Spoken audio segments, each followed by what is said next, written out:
Bem-vindos ao Observatório da Imprensa. Bem-vindos a Omaha, no estado de Nebraska, coração dos Estados Unidos. Não viemos fazer um filme sobre a conquista do interior americano pelos colonos. Viemos encontrar uma figura mitológica, um Midas, onde ele põe a mão, é um grande negócio. Chamado também o Oráculo de Omaha. Warren Buffett, o terceiro homem mais rico do mundo. Uma das suas paixões é a pequena imprensa. Ele gosta da imprensa comunitária. Ele sabe que a imprensa, pequena imprensa, amarrou os Estados Unidos, criou um espírito comunitário que é fundamental para a democracia. Este programa, com Warren Buffett, faz parte da série de especiais que apresentamos pelo 15º aniversário do Observatório da Imprensa. Ele não nos deu nenhuma dica de como ficar rico na Bolsa. Apenas falou, e falou muito, do seu prazer de folhear jornais. Warren Buffett, o mais bem-sucedido investidor do mundo, nasceu em Omaha no dia 30 de agosto de 1930. Foi o segundo de 3 filhos de um corretor da Bolsa e congressista dos Estados Unidos. Desde criança, já se interessava por fazer e guardar dinheiro. Ia de porta em porta vender balas, Coca-Cola e revistas semanais. Em 1942, quando o pai foi eleito para o Congresso, Buffett muda-se com a família para Washington. Lá, passa a entregar jornais, entre eles o Washington Post.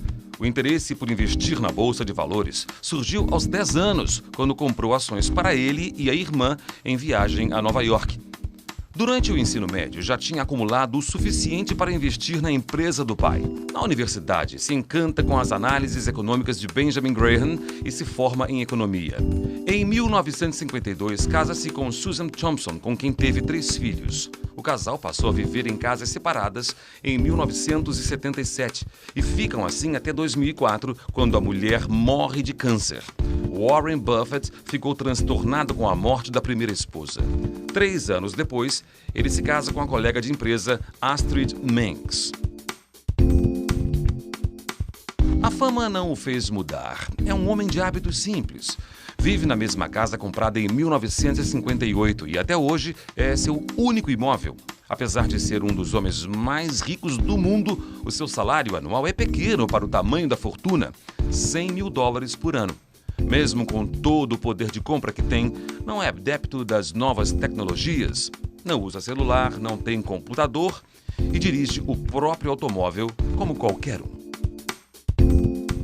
Mr. Warren Buffett, before anything else, let me thank you for this privilege to having you at our 15th anniversary. That's terrific. Of the weekly program Observatory of the Press.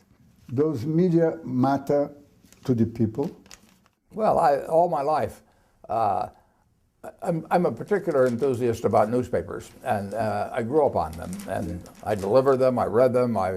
Half of the money that I started with when I was 21 came from delivering newspapers. I delivered 500,000 newspapers, and good newspapers, the Washington Post. Absolutely, the Washington Post and the Washington Times-Herald. I had 4 paper routes actually, but you know, it's the means by which you become informed about your society, and the newspaper business has changed a lot in the United States, but it still tells me a lot about things that I want to know about. For a big newspaper, ought to be indispensable. You have to be indispensable, and you can't be for the entire population, but for a very significant part of the population, you have to be indispensable, and that means there's things they want to know, and you have to be able to deliver a significant number of things they want to know in a way where they get it fast, they get it accurate, they get it well written, and as long as you can do that, you'll have plenty of readers.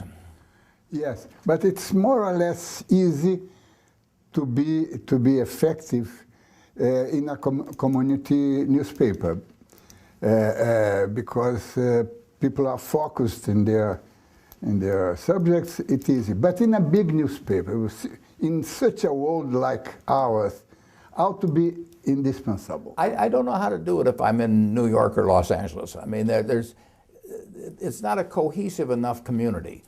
But in a town like Omaha, or many of we're in 28 or 29 cities now, and towns. Those places where we are have a real sense of community. They care about their high school football teams or wrestling teams or basketball teams. They care about what's going on with their city council. They care about a lot of issues that really aren't covered on national television, and they want to know about their neighbors, what they're doing, and newspapers can give them that information as long as the people really care about the community. Now, if they just look at themselves as being here today and gone someplace else tomorrow, they're not going to be a customer. But you see a kind of future for the big newspapers to be indispensable. I don't think I know the answer for the really big metropolitan areas. If you get to a Chicago or a Los Angeles, there's just too many different areas where people in one part of it are focused on this part of the city, the people over here are focused on another part, and you really can't talk to the whole city. I mean, there's not enough newsprint to do it. So I really like a community where there's a very significant percentage of the people that care about similar things. They may go to the same church that their parents went to, and their children will go to those parents. They'll get married there, and they'll die in that area. They'll know the people in the high school. The newspaper will be meaningful to them. We spoke about your political, how you deal with the politics, but your political opinions are very clear, very clear. While you voted for President Barack Obama, 10 out of 12 of your newspapers that endorsed one candidate supported Mr. Romney. Mitt Romney. Yeah. How do you manage to coordinate this? Well, I don't coordinate it. I don't have a problem with that. Each of our publishers and editors of all those different papers, not all of them endorsed, but 12 endorsed, they make their own decisions. They reflect their own communities, and I'm not imposing any opinions from my office in Berkshire at all, and I won't. I've written about this because I won't be around forever, and somebody's going to succeed me, and I want them to follow the same policy, so that's why I write about it. I'm sort of boxing them in so that they will follow a similar policy, because the paper doesn't belong to them. It belongs to the company. And it really belongs, in a sense, to the community in which it exists. I mean, I can't tell the people we own a paper in Richmond, Virginia. I can't tell them about Richmond, Virginia. I mean, that's up to the people there to run the paper right. Mm. Do you think that a community-minded website could do the same job of a printed newspaper? Well, I think if we don't do the job, somebody else will do the job. But we're the natural people to do it, because we do have the tradition. So many reporters and so many editors, and they know their communities. So if we do the right job, our website will be far better than anybody else could have, and it wouldn't make sense for them to compete with us. Do you think that the non-profit model could help the survival of the local press? I mean, foundations and...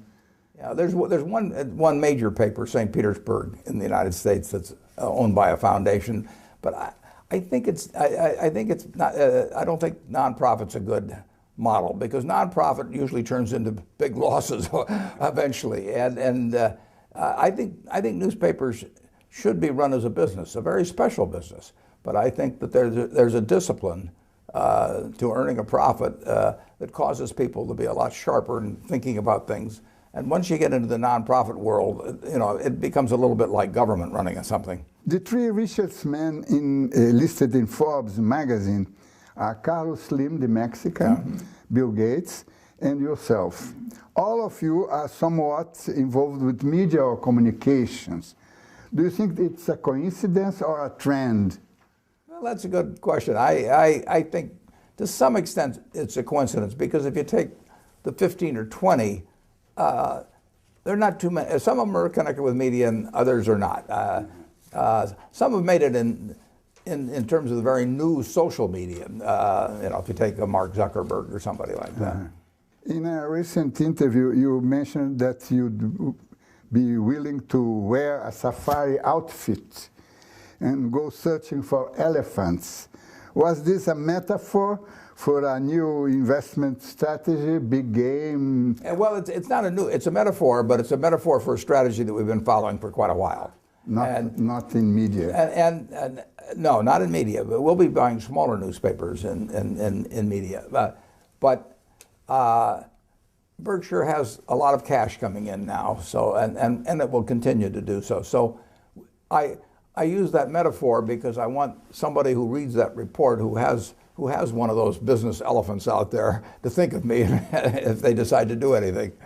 But do you think that the generation being raised on Facebook and Twitter could still be inclined to pursue a traditional journalistic career? There will be some. It won't be like it was 50 years ago, but there, the journalism schools are still turning people out. There are people that want to be reporters, that want to work with a newspaper, and if a son or daughter of mine had an interest in becoming a reporter for a newspaper, I'd encourage them. If I didn't do what I do in life, running Berkshire Hathaway, I think I'd like to be a reporter. Oh, yeah? Yes. Good.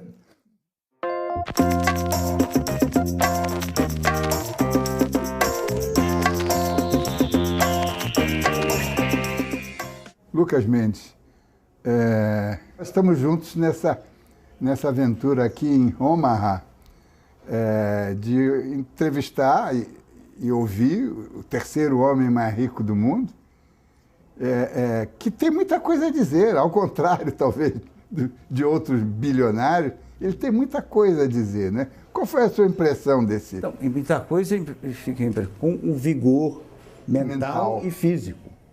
Porque ele está com 82 e expondo e falando com aquela clareza, não se perde hora nenhuma, vai direto no ponto, fala bem, é um bom orador e também é um bom escritor, né? Escreve um craque no texto. E engraçado que ele ainda falou que o sonho dele, que ele queria ser repórter, né? É muito. Mas essa saúde mental dele é impressionante. E engraçado que ele atribui isso muito à vida dele, ao sucesso dele. Duas coisas. A sorte, ele disse que ele teve a sorte de ter nascido homem na década de 30 e nos Estados Unidos. Três sortes incríveis. Agora, entre parênteses, a década de 30 nos Estados Unidos foi uma debacle da depressão, né? Mas ele ele era muito novo, né? Não, ele deve ser de 31. Então ele não sofreu, ele estava mas ele em 1945, quando ele já estava adolescente, já tinha saído daquela, já tinha saído daquela miséria. E era quando ele começou a entregar jornal, ele fazia aquelas, com 11 anos ele estava comprando ação, ele comprou 3 ações e entendia e sabia ler relatório de balanço de empresa. Uma memória prodigiosa. Para números, né? Para números e para coisa de investimento. Um dos gurus que ele cita é um professor da Colômbia chamado Benjamin Graham, que escreveu Um Investidor Inteligente, da Intelligent Investor, que sabia o livro de cor do cara. E ele diz que a base foi aquilo. E o outro, que é uma história muito engraçada, foi um camarada chamado Dale Carnegie, que ele investiu $100... Como fazer amigos... E influenciar pessoas. Que muita gente achava que coisa mais jeca. Ele disse que foi os $100 mais bem investidos. Ele deu $100 para fazer o curso. E ele disse que aprendeu muita coisa. Era uma das coisas mais idiotas. Mas não era? O livro vendia no Brasil também horrores. Porque também saiu logo depois dos Estados Unidos. E era aquela fase os anos de ouro, JK e tal, todo mundo queria fazer amigos e influenciar pessoas. E ele disse que no caso dele deu certo. A outra foi a mulher, a Susan, que também é uma história incrível, porque ele era um camarada que saía com um sapato de uma cor, o outro de outra, não penteava cabelo, e ele casou com a Susan depois de 2 anos, tiveram 3 filhos, e ela realmente cuidou dele. Ela falou, olha, escuta aqui, Arrumou ele. Você sabe fazer uma coisa que é ganhar dinheiro. Então, você vai ganhar dinheiro. Eu sacrifico a minha carreira, a minha missão, vou cuidar da sua casa, dos seus filhos. E quando ele ganhou muito dinheiro, ela falou, agora eu vou embora. E está ótimo, eu gosto muito de você, eu te amo, você é o homem da minha vida, mas eu vou para a Califórnia ser cantora. Olha aqui isso. Ela gostava muito de jazz. Ela foi para lá, mas antes de sair ela falou, você não sabe, você sai de casa sem pentear cabelo. Ela ligou para uma grande amiga dela, que ele conhecia, chamada Astrid. Uma governanta. Né? Uma recepcionista de um restaurante francês. Então, ela falou, Astrid, você vai lá, faz uma sopa para o Warren, vê se ele está penteado. E eles ficaram amigos o resto da vida. Ele foi arrasado quando ela teve um câncer de boca, morreu em 2004. E porque eles continuaram sendo grandes amigos e mandavam cartão de Natal juntos, os três. Agora, Lucas, nós conhecemos aqui Omaha, não é? Quer dizer, é uma cidade deserta. Agora, é uma cidade com, digamos, com uma história muito boa e ela gera, justamente por causa daquele silêncio, daquela vastidão, ela gera, digamos, pessoas interessadas, preocupadas. Eu não sei como é que vocês... Isso é o coração da América, né? Isso aqui é o centro. A coisa veio daqui. Veio daqui. Aqui. Agora, como é que é a história dele? Tem aí tantos livros sobre ele, né? Mas ele é um homem de Omaha, não é? Que teve a sorte de ter um pai que foi eleito deputado. 4 vezes. 4 vezes. Um republicano... Super conservador. Que ele próprio diz, muito republicano, que levou ele para Washington. Quer dizer, abriu, né? Abriu a cabeça e ele começou a entregar jornal Washington Post. Exatamente. E ganhou uma nota suficiente para pagar lá os seus estudos. Você viu quantos jornais? Eu não lembro quando ele falou, mas são milhares de jornais. Exatamente. Exemplares, né? Que ele entregou, ele ganhava 1 centavo por cada jornal entregue. Eram 2 jornais. Era o Times. O Washington Times e o Washington Post, que é o mais importante. E ele eventualmente comprou uma parte grande graças ao Nixon. O Nixon estava perseguindo o Post. Essa é uma boa história. Né? As ações do Post, que eram de 30 e tantos, caíram 70%. O que é o Warren faz e sempre fez na vida? A ação está preço baixo, ele sabe ver, ele sabe ler que o Washington Post não tinha grandes dívidas, que era um negócio que ia dar certo. Era uma pechincha. Era uma pechincha que, vítima do Nixon, comprou e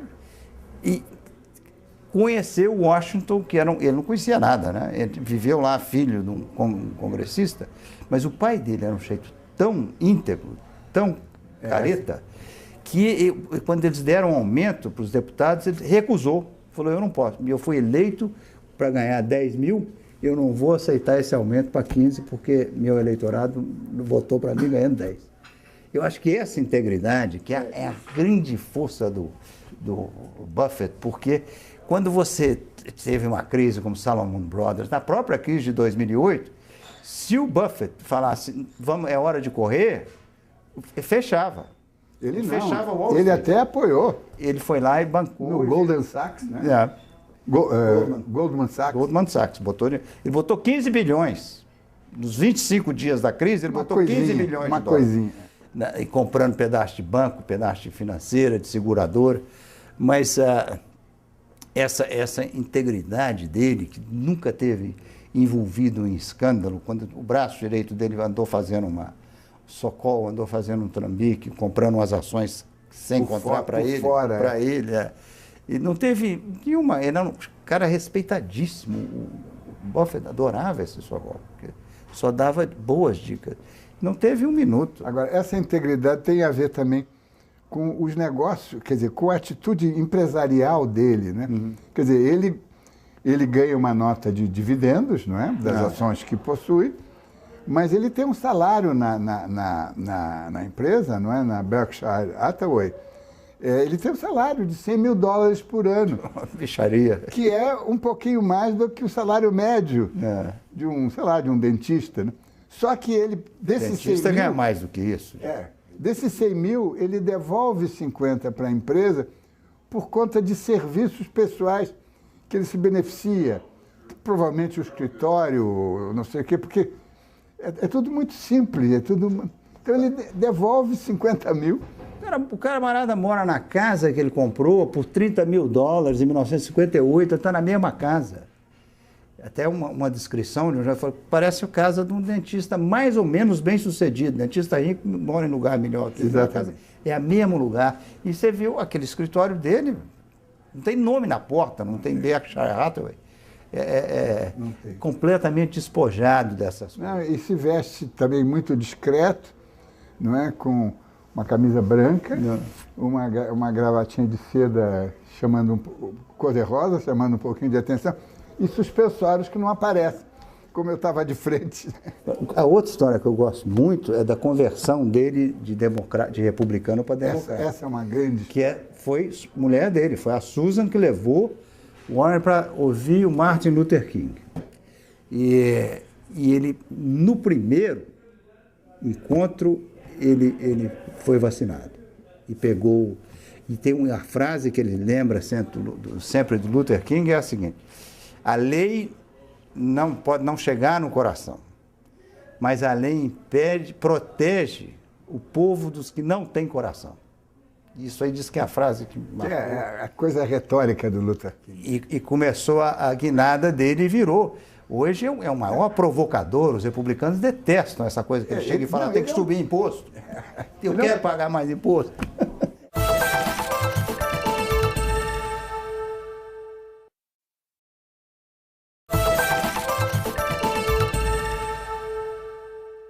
Nesse prédio de 14 andares, no centro de Omaha, sem nenhuma marca, sem nenhum sinal, sem nenhuma coisa muito visível, prédio construído há mais de 3 décadas. No segundo andar, na metade do segundo andar, funciona a holding Berkshire Hathaway, que é um império que controla 73 negócios de âmbito global, que movimentam 250 bilhões de dólares por ano. O americano Warren Buffett construiu um império com estreita ligação com a mídia, seja como investidor ou leitor. Ele se confessa um viciado em jornais e, na década de 70, começou a adquirir ações do Washington Post. Logo depois, comprou o jornal Buffalo Evening News e parte da rede de televisão ABC. É proprietário também do jornal Omaha World Herald, de Nebraska. Apesar do agudo faro para os negócios, não foi influenciado pela queda nos lucros dos jornais quando decidiu comprar a companhia que controla 63 periódicos de cidades do interior. Como grande incentivador da mídia regional, já declarou que vai adquirir mais jornais locais. Para ele, o interesse dos leitores está na comunidade. E enquanto o padrão de conteúdo na internet não é definido, Warren Buffett disse que segue investindo em diários.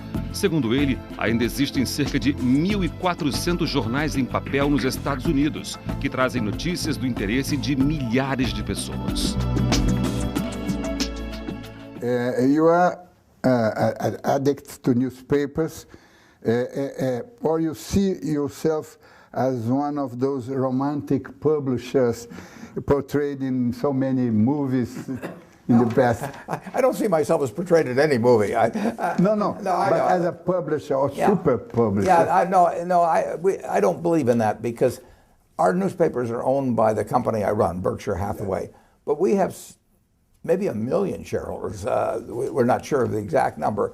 And so the paper doesn't belong to me. The paper belongs to Berkshire Hathaway. And our shareholders have all different kinds of political opinions. So it's not up to me to deliver my political opinion into those newspapers. So they each are run independently. You are known to read 5 newspapers a day. Is it in print or? It's in print. I'm old-fashioned. Yeah, it's in print. For sure, one of those 5 is your newspaper here, the Omaha. That's correct. Old Herald, a very good newspaper. But the other 4? Well, the other 4, the New York Times, the Wall Street Journal, the Financial Times, and USA Today. All of them in paper. Yeah, I read those all print. And they come to the office. A couple of them come to the home, but I read those 5 every day. It's a challenge. How many hours do you? Well, it is a challenge, but I enjoy it. I not only learn, but I'm having a good time reading a newspaper. I mean, I don't know what I'm going to find inside. I know I'm going to find certain things that I'm concerned about, but I also get some surprises. I mean, there's stories there that I wouldn't know about otherwise. But it does tell me the things that are essential to me about my community. When we hear publishers, at least in Brazil, declaring that in 20 or 30 years from now, their newspapers or magazines are going to be entirely digital, could we say that they are somehow admitting their own failure? Well, it could be. I'm not that familiar with the papers in Brazil, but in the United States, I think our papers will be. They'll be in digital form, but they also will be in print form, and they complement each other. But we made a big mistake in this country, in my view, initially when digital came along, because we gave it away. And you know, if I'm going to drink a Coca-Cola, and in one place I can get it free, and another place I have to pay for it, I'm going to go where it's free. So you have to have a coordinated approach where people pay for the product. Your newspaper in Omaha was owned by the employees. By the employees, that's right. And not now, of course. Not now, but they were very happy to. That you bought. Yeah. But this kind of solution could work in some cases. It used to work better when newspapers were more profitable, because then the people that came to work at the newspaper wanted to buy in, and there wasn't a problem for the people that were leaving to sell their stock to the people coming in. But as newspapers became less profitable, when the reporters or the editors would get to be older and want to sell, the new people coming in didn't want to buy. And so that model, which worked well for 50 years or more, quit working. And incidentally, that's the reason we ended up buying the paper here in Omaha. Right. There's a big discussion now in Britain, but also here, about the regulation of the press, the inquiring, Levinson inquiring, and people are furious that this will put in danger the liberty of the expression.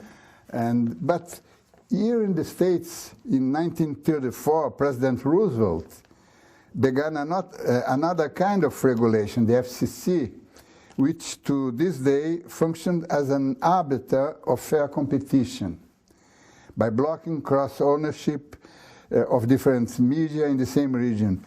Do you agree with those rules of the FCC? Well, I think they were more appropriate when the newspapers were terribly strong economically and the television stations. I don't think they're really needed as much now, and I think that's the general opinion in the United States, that they were very important 30, 40 years ago, when there was this really powerful media presence in many towns. But now there's way more cable outlets, and I mean there's all kinds of sources of information available. So I think it's less worrisome if somebody owns a radio station plus a newspaper. I don't think they're going to dominate the information flow in the community. But for instance, the Washington Post doesn't have a network of television or a station. No, they have a group of television stations, but they don't have them in Washington D.C. Yeah. Now they had a television station at one time there, and they traded it for Detroit. This cross ownership, this is the main danger, I guess. In Brazil, for instance, it's everything cross owned, yeah, and you have big companies with everything. Yeah, it's not a big deal here anymore. There's so many ways of getting information, including the internet. Your personal story, as you've told many times, is linked with you have ink in your veins. Yeah, absolutely, it still flows. Yeah, this interview will be shown at our anniversary, and we intend to launch a kind of appeal campaign. Saying, do what Mr. Buffett does, buy a newspaper. Do you think that it will succeed? Well, I do. I really think that a wealthy person who lives in a community that they care about, it makes good sense to buy a newspaper, and then, but not to get too involved in trying to tell the community what to do. That's it. Yeah. Well, thank you, sir, and it was a pleasure. It's been a real pleasure for me. Thank you. Bye-bye.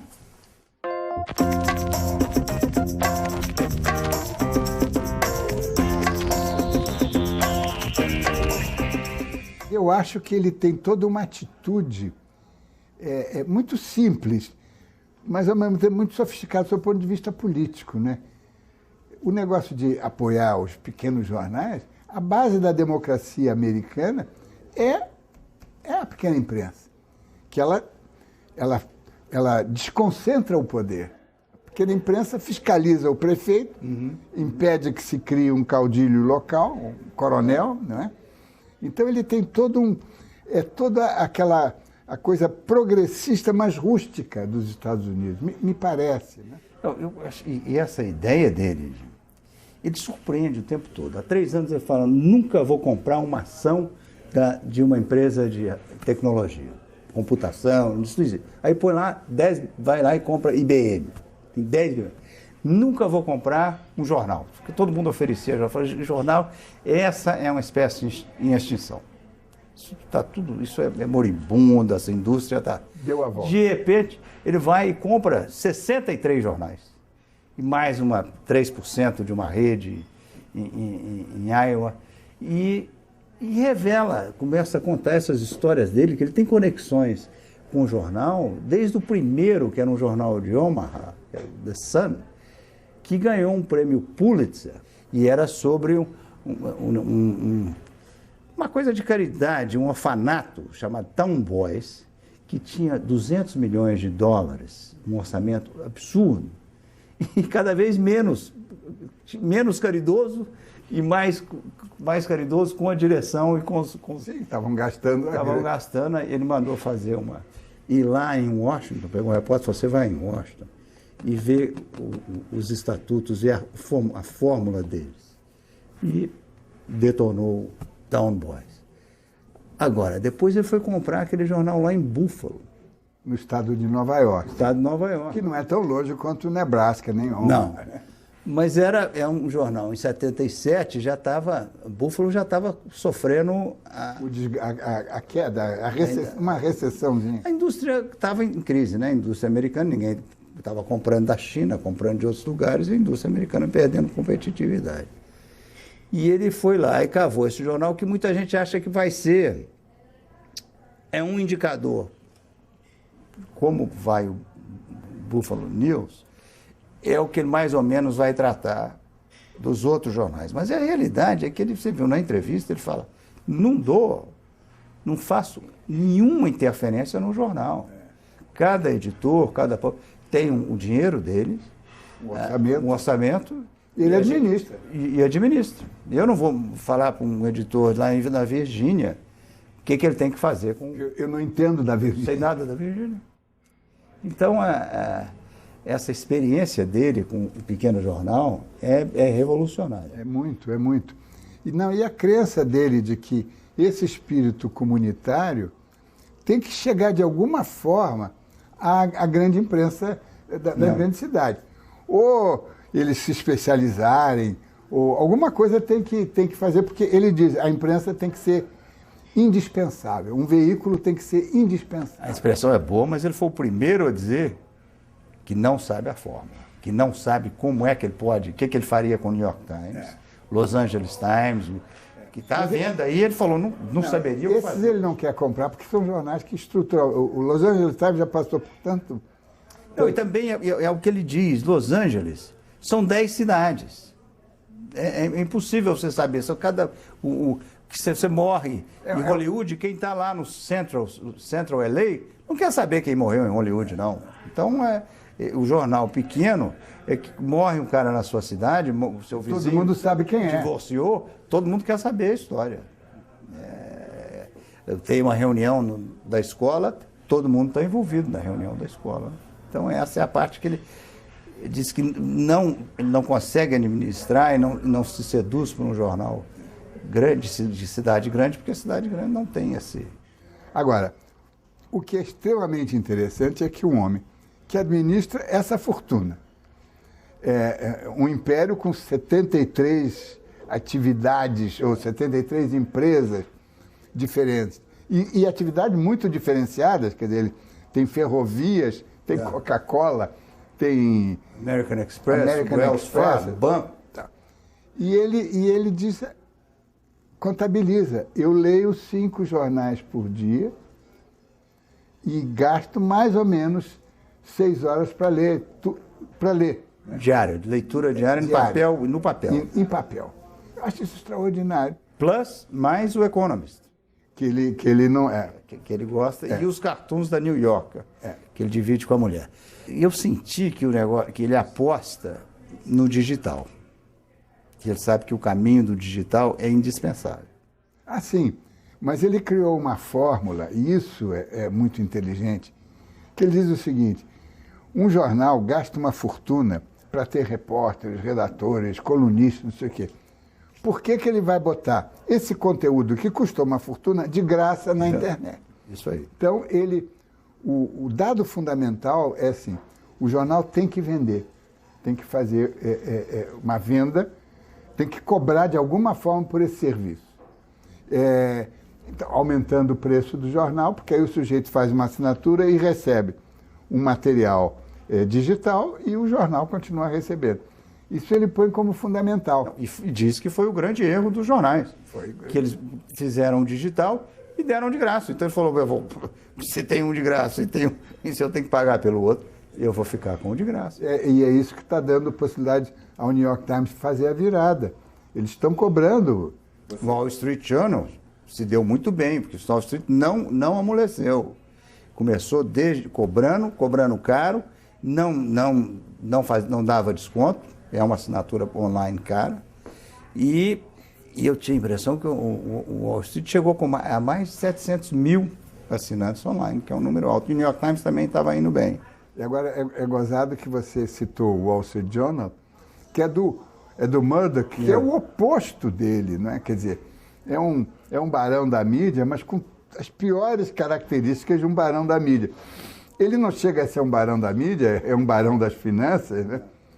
Mas com uma visão muito mais humana, né? Muito mais democrática e progressista também, não é? Quer dizer, ele está envolvido pelas causas, não é? As causas do país. Essa conversão dele, você pode ter certeza, é uma das coisas que mais incomodaram o Partido Republicano. Porque ele é uma figura tão importante, é um bilionário que fala, não, tem que haver uma rede social, a gente não pode enriquecer, vamos nos locupletar e deixar o país entregue, os pobres entregue. Então, a própria sorte. O Murdoch tem uma virtude, ele ainda não conseguiu comprometer o Wall Street Journal. Na parte editorial, sim, mas o editorial do Wall Street, a editorial do Wall Street sempre foi super conservador. Mas a parte de reportagem, o jornal continua bom, e na parte de metropolitana, na parte de fim de semana, o jornal dele de fim de semana é um jornal muito bom. Agora, tem um dado que chama a atenção, não é? Uma pergunta que eu fiz a ele, se a salvação da pequena e média imprensa poderia ser empresas não lucrativas, não é? Entidades não lucrativas, fundações e tal. Que o The Guardian, por exemplo, é uma fundação não lucrativa. E perde 50 milhões por ano, se não me engano. Era 50 milhões. E ele diz, não, tem que ter um dono, tem que ter a finalidade do lucro para premiar a qualidade. Agora, premiar a qualidade sem abrir mão de outros princípios. Não é? Que ele diz, a empresa jornalística não é do dono, é daqueles que compram o jornal. Que, por sinal, o jornal que ele comprou era, quando o magnata morreu na década de 90, ele queria que o jornal ficasse, o Omaha, ficasse nas mãos de locais. Então ele pegou o jornal e vendeu a preço de banana para os empregados. E os empregados ficaram super agradecidos quando Warren Buffett foi lá e comprou o jornal deles. E voltou a ser propriedade... E com fins lucrativos. Mas o jornal, ele já teve uma circulação bem maior. Ele circulava em 6 estados. E como aconteceu também com o Buffalo News, que dava um faturamento de 55 milhões de dólares por ano. Tinha uma penetração regional, né? Enorme. Que os jornais dele tem. O Omaha tem essa penetração, é 70%, que eles chamam, porque a penetração é onde os assinantes são daquele lugar, da sua terra. Então, o Buffalo News é o jornal de segunda maior penetração no país. E esse Omaha já foi o de maior penetração, agora ele está entre os 10 primeiros. Mas ele também mudou a circulação, mudou o número de tiragem.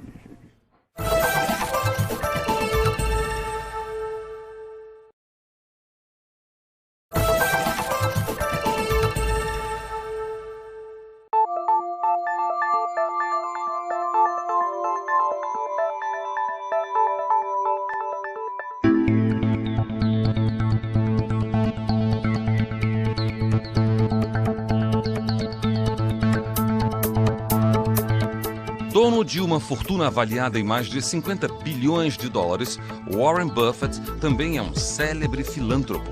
Em 2006, ele anunciou que 85% da holding Berkshire Hathaway de sua propriedade irá para 5 fundações diferentes. Porém, a maior parte vai para a Fundação Bill e Melinda Gates, do casal amigo do empresário. A Fundação Gates vai abocanhar aproximadamente 30 bilhões de dólares, transformando o milionário num dos maiores filântropos da história.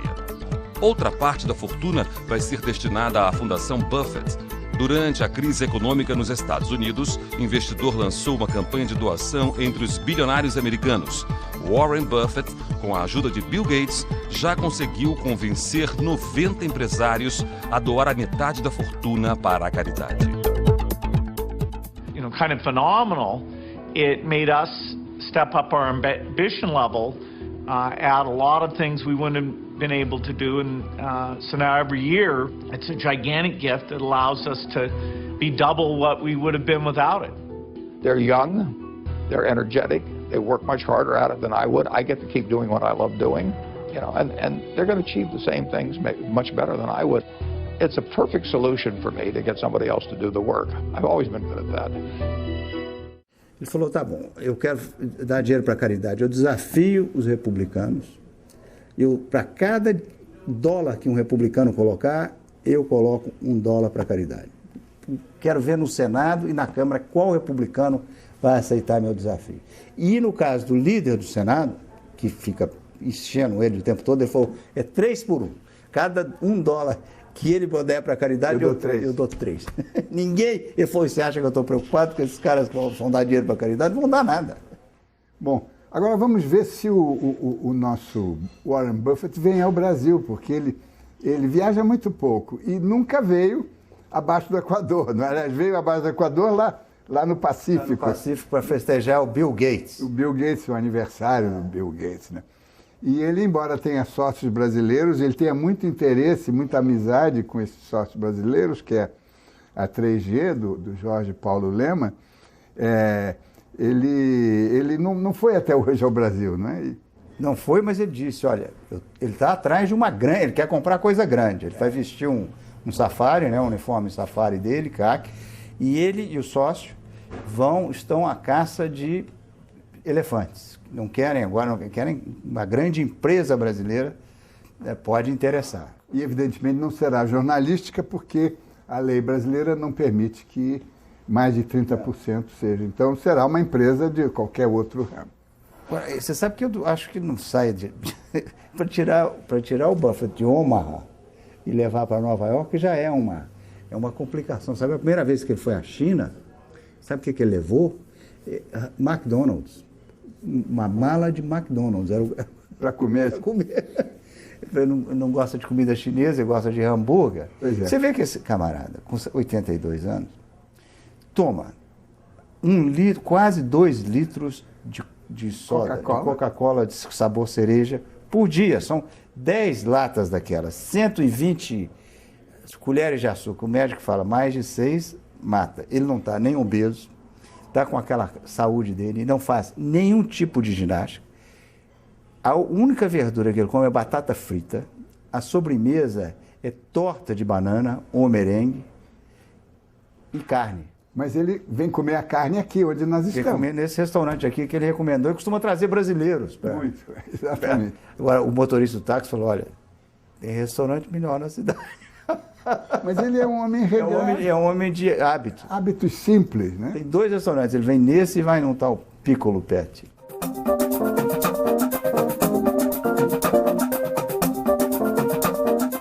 If you're in trouble, Warren Buffett can save you. He grows up knowing he wants to make money. When I met Warren, he immediately started telling me how much better his way of making a living was than mine.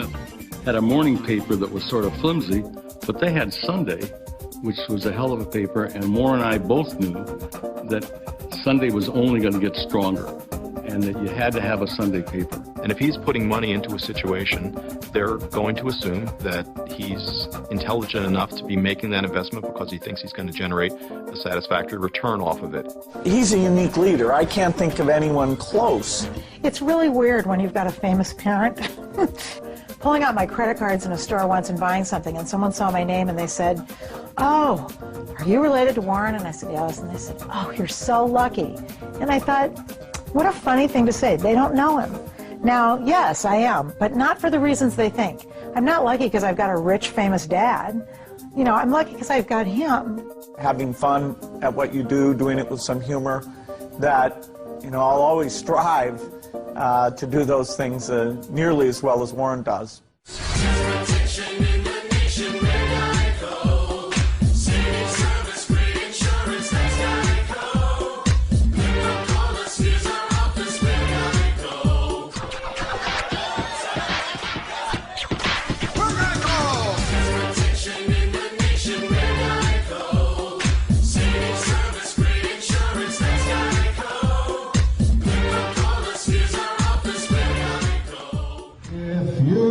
Susie, like I know Susie. Nesses 15 anos do Observatório da Imprensa, uma das nossas protagonistas foi a pequena imprensa, aquela que poderá ser a grande pequena imprensa.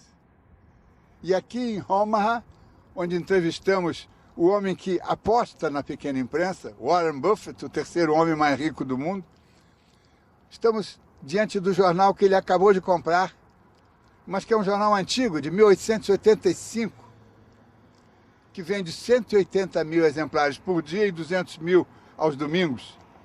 Já foi um jornal pequeno, um jornal que já quebrou, um jornal que depois foi comprado pelos empregados, mas é um jornal que está vivo.